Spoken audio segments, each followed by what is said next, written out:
Hey guys, in this question we're asked to find an equation of the tangent plane to the surface z equals the square root of xy at the point 1, 1, 1.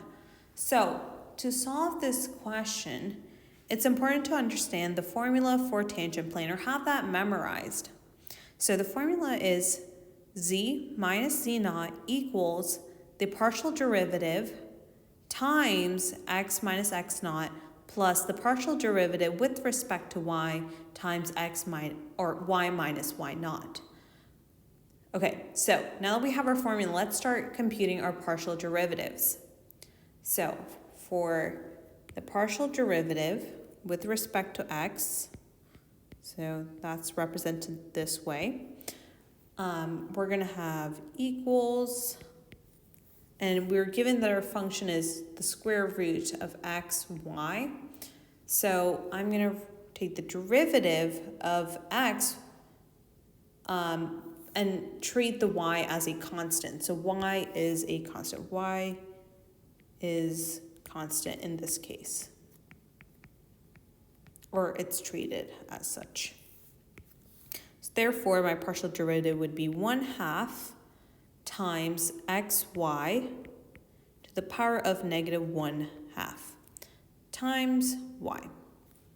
And I can rewrite this, or in a neater format, as y over 2 times the square root of x, y. Okay, now let's move on to our partial derivative with respect to y.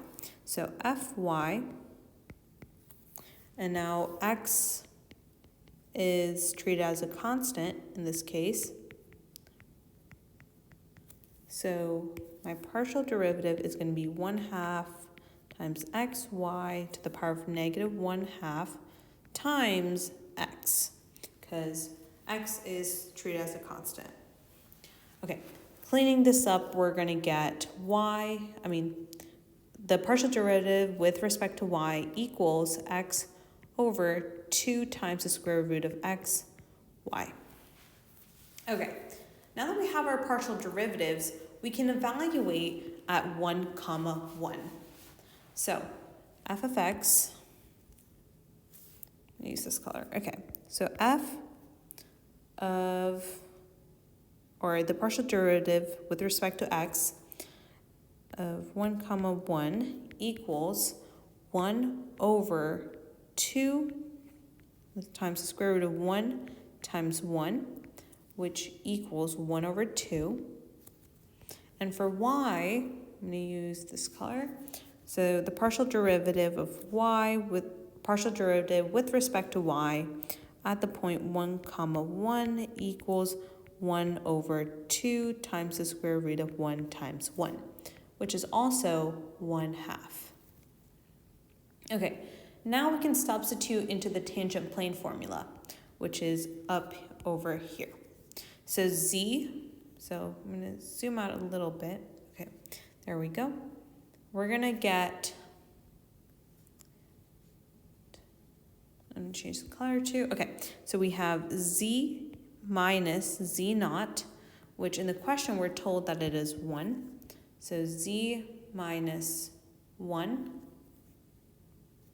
equals 1/2. So our partial derivative, which is 1/2 from over here, 1/2 times x minus x naught, x minus x naught, which is also 1, and then we're going to have our plus sign, and then our partial derivative with respect to y, which is over here, which is also 1/2, times y minus 1, which was stated over here. Now, if I clean this up or simplify it, I'm going to get that z equals 1/2 x plus y minus 2. I can further simplify this and set it equal to z equals 1/2 times x plus y. And that's our answer.